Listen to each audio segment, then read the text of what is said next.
So we come to S now, the final element in the ideas paradigm for internal management.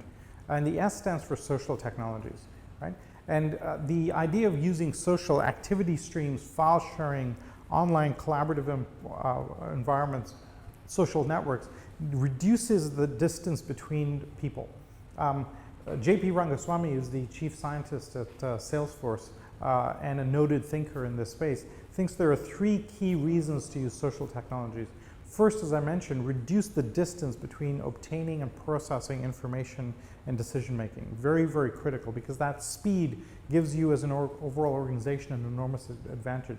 Secondly, you migrate from having to look up information to having it flow through. So you, rather than an environment, you end up with this flow situation where there's a constant stream of information flowing across you, and you can pick up what you want for time.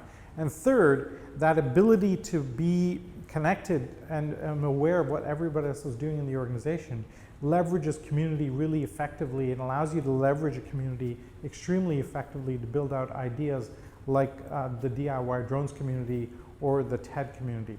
And so for social technologies, the reason they're important is, first, it allows for faster conversations and faster cycle times and decision cycles in our organizations. And for an EXO, fast decision times is absolutely critical and a prerequisite for scaling. Secondly, you learn faster, right? The more we have these feedback loops and fast cycles, we just learn faster, have more awareness of what's happening in the organization, and the organization as a whole learns quickly.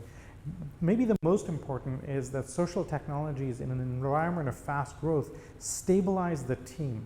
They give the team a kind of a live conversation across the organization so they can keep tagged in and tapped into the social conversation. This is essentially the impact of a digital water cooler, where if everybody is around the same water cooler, you get a lot more done. Not practical in the old days, but digital technologies allows that capability today.